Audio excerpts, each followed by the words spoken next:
most important statistical organization in India. Introduction. NSS in the year 1950s. It was founded by the great Indian statistician named Professor P.C. Mahalanobis.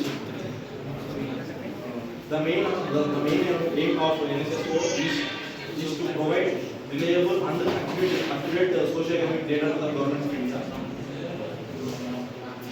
In the year 2019, the NSSO was merged with the Central Statistical Office and formed a new body called the National Statistical Office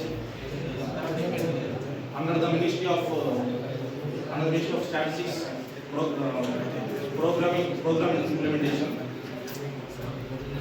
The main surveys